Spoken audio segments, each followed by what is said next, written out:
नमस्कार दोस्तों, आज फिर बात करेंगे बहुत अच्छा काम जो अभी सीजन आने वाला। आपको पता है करवा चौथ आने वाला है। करवा चौथ पे साड़ियों की बड़ी डिमांड रहती है। आप लोगों को पता होगा, अगर नॉर्थ इंडिया में रहते हो तो आप लोगों को बहुत अच्छी तरह पता होगा कि करवा चौथ पे साड़ियों की बहुत ज़्यादा डिमांड रहती है और साड़ियों का प्रॉफिट बहुत अच्छा होता है। इसलिए मैं हमेशा सीजन आने से पहले या फिर उसका कोई भी फेस्टिवल आता है, कोई भी त्योहार आता है, मैं उससे पहले आप लोगों को बता देता हूँ कि ये काम भी अगर आप कर सकते हो। इसमें दो तरह से बताऊँगा, दुकान खोल के परमानेंट काम इसको कैसे कर सकते हो और कुछ टाइम के लिए भी कर सकते हो। जैसे सीजन आपका 1 महीने का सपोज करिए या 15 दिन का, तो 15 दिन के लिए भी इसको कर सकते हो। सारे तरीके बताऊंगा।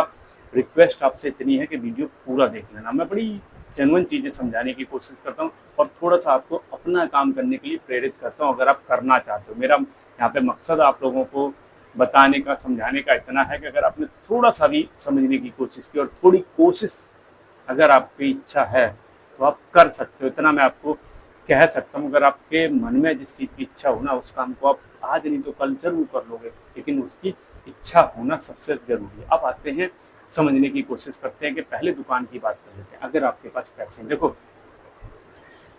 कोई भी साड़ी कभी भी दुकान पे भी जाके मेरी बात का भरोसा ना करो, जाके ट्राई करके देखना। या जब आपके घर वाले खरीद रहे हो, चाहे वाइफ हो, बहन हो, माँ हो, कोई हो, किसी के लिए खुद खरीद रहे हो या उनके साथ जाके ट्राई करना। कोई भी साड़ी आज की डेट में 500 से लेके 1000 रुपये और 2000, ये तो बड़ा मामूली रेट बता रहा हूँ। जो आजकल कम से कम रहता है 500, 1000 और 2000 रुपये।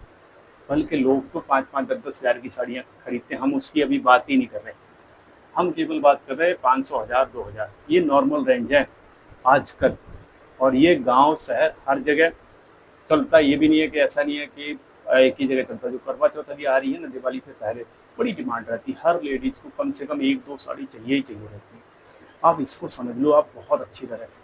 पहली चीज़, साड़ियों का जो प्रॉफिट होता है ना, लगभग डबल का रहता है, डबल से भी ज़्यादा का रहता है कई बार। लेकिन आप लगा लो कि डबल पे, अगर आप 500 रुपये की साड़ी बेच रहे हो, आप 250 रुपये से ज़्यादा बचाओगे इसमें। और एक एक दिन में, अभी जब करवा चौथ आती है ना, उसके लगभग 15 दिन से लेके और करवा चौथ तक, एक एक मैं अपने एक खास बंदे को जानता हूँ जिसकी दुकान है, छोटी सी दुकान है, कोई बड़ी दुकान नहीं है, छोटी सी दुकान है, लेकिन उसको लगभग 8 साल हो गए। मेरी दुकान को 6 साल हो गए, उसकी दुकान को 8 साल हो गए। 8 साल से कर रहा है, छोटी दुकान है। इतनी अच्छी सेल होती है ना। जो ये सीजन आ रहा है, इसमें उसकी एक एक दिन की 25-25 हज़ार, 30-30 हज़ार, 40-40 हज़ार की सेल रहती है। एक एक दिन की बात कर रहा हूँ मैं, क्योंकि एक एक बंदा एक एक दो दो साड़ी तो लेके जाए। दिन भर में अगर 30-40 कस्टमर भी आ गए तो उसकी 30-40 हज़ार से ज़्यादा की सेल होती है एक एक दिन में।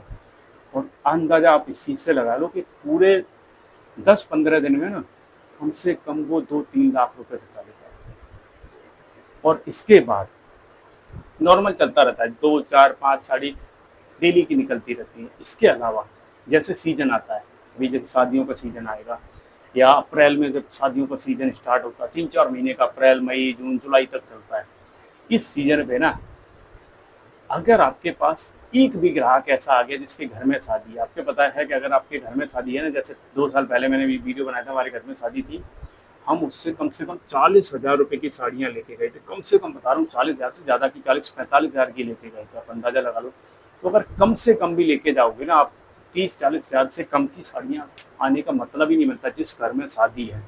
क्योंकि शादी में बहू के लिए भी ले जाओगे और घर में बहुत सारे रिश्तेदार और उन सब के लिए भी ले जाना पड़ता है। आपको पता होगा कि बड़ी से बड़ी हालत में 30-40-50 हज़ार से कम का कोई भी बंदा ऐसा नहीं है जो साड़ियाँ लेके जाता हो जिस घर में शादी। अगर ऐसा एक भी ग्राहक आपके यहाँ पे दिन में भी आ जाता है ना, सीजन की बात कर रहा हूँ, ऑफ सीजन छोड़ दो, हम ऑफ सीजन की बात ही नहीं कर, सीजन की बात करें, एक भी ग्राहक आ जाता है तो आप अच्छा खासा प्रॉफिट बना सकते हो।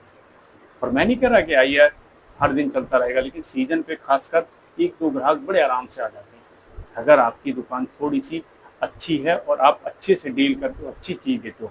अब अच्छी चीज़ देने के लिए आपको चाहिए कि आप कम रेट पे खरीदो, क्योंकि इसमें जब भी कोई धंधा होता है ना, सबसे ज़रूरी चीज़ होती है यार, कहाँ से आप अच्छी और कम रेट में खरीद सकते हो। ये बेचने से ज़्यादा ज़रूरी होता है खरीदना। अगर आपने कम कीमत पे कोई माल खरीदा होगा ना, बेचने में आसानी होगी, और लोगों को अगर कोई लेके गया और उसको अच्छा निकला तो वो बार बार आपके पास आएगा। और यही चीज़ देखी जाती है धंधे में। और सबसे बड़ी चीज़ होती है साड़ियों में, पता क्या, कोई ब्रांड नहीं पूछता कि किस कंपनी का है, किस ब्रांड का है, या फिर क्या है। बाकी कपड़ों में आपने देखा, वो टी शर्ट लोगे, पैंट लोगे या फिर शर्ट लोगे, तो लोग पूछते किस ब्रांड का लोगो लगा है, किस ब्रांड की है, पूछते हैं ना। लेकिन इसमें भाई साहब साड़ियों में कोई नहीं पूछता कि किस ब्रांड का है या फिर किस उसका है। सबसे बड़ा फ़ायदा आपको ये है कि आपको इसमें कहीं से भी खरीद लो, जहाँ से आपको अच्छी चीज़ कम रेट में मिल जाए। और उसके लिए चाहिए आपको थोड़ी सी नॉलेज होना। और नॉलेज कैसे ले सकते हो, उसके लिए चाहिए आप कहीं थोड़े दिन काम कर लो। दुकान खोलने से पहले थोड़े दिन कहीं ना कहीं ट्राई कर लो, जो चाहे 3 महीने 6 महीने किसी दुकान पे काम कर लो। सिर्फ ये पर्पज से मत जाओ कि आप वहाँ काम करने जा रहे हो, इस उससे जाओ कि आप वहाँ सीखने जा रहे हो। और सीखने के बाद जो बंदा कोई काम करता है ना, वो बहुत अच्छा रेस्पॉन्स आता है, क्योंकि उसको नॉलेज हो चुकी होती है। बिना नॉलेज, बिना एक्सपीरियंस वाले और एक्सपीरियंस वाले में बहुत अंतर आता है। क्योंकि मैं ये खुद अपना देखा हुआ, जब मैंने दुकान खोली थी मेरे को बिल्कुल एक्सपीरियंस नहीं था, मैं सही बता रहा हूँ। और मुझे उसका खामियाजा भी भुगतना पड़ा। लेकिन धीरे धीरे करके आज 6 साल हो गए, तो थोड़ा सा आइडिया आ गया। अब मैं जब पहले वाली बात को सोचता हूँ ना, यार मैंने कितना लॉस करा, क्यों करा, क्योंकि मुझे आइडिया नहीं था। और अब मैं इस बात को कह सकता हूँ कि अगर मैं आज किसी को ज्ञान दे रहा हूँ ना, तो मुझे पता है उसका लॉस नहीं हो सकता। इस बात का मैं कह सकता हूँ बड़े आराम से कि भैया अगर आपने सही तरीके से थोड़ा सा सही बंदे से अगर नॉलेज लेके कोई काम करा है, एक्सपीरियंस लेके करा है, तो आप लॉस नहीं करोगे। जो ज़्यादातर लोग डरते हैं ना कि लॉस ना हो जाए, आपको लॉस नहीं होगा, इतना मैं कह सकता हूँ, इतना मैं आपको बता सकता हूँ। क्योंकि वो एक्सपीरियंस से ही एक कॉन्फिडेंस आता है, ऐसे नहीं आता। तो अब आते हैं, ये तो हो गया दुकान अगर ज़्यादा पैसे हैं तो खोल सकते हो। अब आते हैं अगर आपके पास कम पैसे हैं और आप चाहते हो कुछ ऐसी वो खोल लूँ जिससे कि पैसे भी कम लगें और 15-20 दिन या 1 महीने जो सीजन होता है उसमें काम हमारा चल जाए। आप किसी ऐसे दुकानदार से टाई अप करो, होलसेल वाले से, कि भैया मैं माल आपका ले जाऊंगा, लेकिन जो बचेगा बाद में वो आपको वापस लेना पड़ेगा। मेरे हिसाब से अगर आप 2-4 बंदों से ट्राई करोगे तो बड़े आराम से दे देगा, क्योंकि उनको भी पता है अगर वापस आएगा तो कोई फर्क नहीं पड़ता, कुछ तो बिकेगा। आप इस चीज़ को समझो।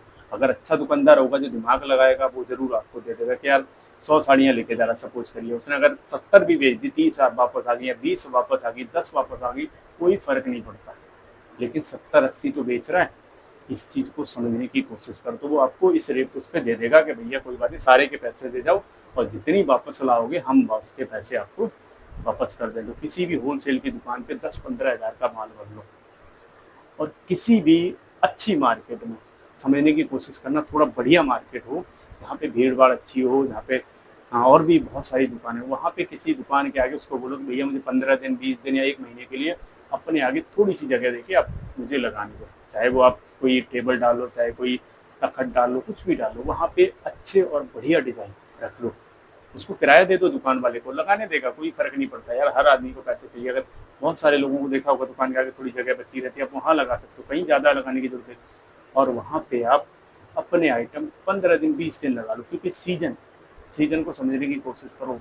और अगर आपने 15-20 दिन लगाया तो इन 15-20 दिन में आप बहुत अच्छा कमा लोगे। मैं सही बता रहा हूँ, ट्राई करके देख लो, क्योंकि आपको तो बाई बैक में मिल रहा है। अगर नहीं भी बिका आपका तो जितना बचेगा आप वापस कर दोगे, क्योंकि आपने पहले से ही उससे ये बात तय कर रखी है कि भैया अगर जो बचेगा वो मैं वापस कर दूंगा। तो इसमें कोई ऐसा चांस भी नहीं है कि भैया आपको लॉस हो जाए या आपको ज़्यादा प्रॉब्लम आ जाए। आप मेरी बात को अगर समझ रहे हो तो मैं आपको बड़ी अच्छी चीज़ समझा रहा हूँ। तो आपके पास दो प्रॉफिट है। एक तो आपको 15 दिन में ही आप अच्छा खासा, अगर 30-40 हज़ार भी बना लिए 15 दिन में तो क्या बुरे हैं। और ये अगर आप सही जगह में सही मार्केट में बैठे हो, तो मैं कह रहा हूँ बड़े आराम से बना सकते हो, बड़े आराम से बना सकते हो। क्योंकि लोगों को चाहिए कि यार जो सीजन होता है ना उसमें लोग खरीदते ही खरीदते हैं, इसलिए मैं बता रहा हूँ। और मैं हमेशा उस काम को पहले बता देता हूँ जो आने वाला होता है, जो अभी जिसका सीजन आने वाला था। मैं अभी लगभग आपको 1 महीने से ज़्यादा का टाइम है, इसलिए पहले बता रहा हूँ कि अगर आप ट्राई कर सकते हो, एक बार कोशिश करके देख लो, कुछ नहीं जाता। क्योंकि अगर आपने कोशिश करी, देखो कोशिश करने से ही हर काम होता है। ट्राई करो, और ज़्यादा पैसे हैं तो यार दुकान कर लो, थोड़ी बहुत भी मैं करूँ अगर चलती रही ना आपकी, तो सीजन पे बहुत अच्छा पैसा दे जाएगी। और ऑफ सीजन पे भी आपका बड़े आराम से नॉर्मल चलता रहता है। लेकिन सीजन होती है ना, तो पैसे कमाने का एक बहुत अच्छा और बहुत बढ़िया टाइम होता है। और जो बड़ी दुकानें हैं उनको तो आप देखोगे ना तो आप तो दंग रह जाओगे, बहुत सेल होती है। कभी जाना बड़ी दुकानों पे, देखना कितनी भीड़ लगी रहती है सीजन के टाइम पे। मतलब 10-10 कस्टमर आपको ऐसे मिलेंगे जो पूरे 1-1 लाख 2-2 लाख का सामान लेके जा रहे हैं, ऐसे कस्टमर मिलते हैं बड़ी बड़ी दुकानों पर। तो इसलिए समझा रहा हूँ, इसलिए बता रहा हूँ, अगर आपने थोड़ा सा अच्छी तरह करा तो बहुत अच्छा करा। वीडियो अच्छा लगा हो लाइक कर लेना, नए हो तो सब्सक्राइब कर लेना। अच्छे वीडियो देखने के लिए हमारे साथ जुड़े रहिए। चलो।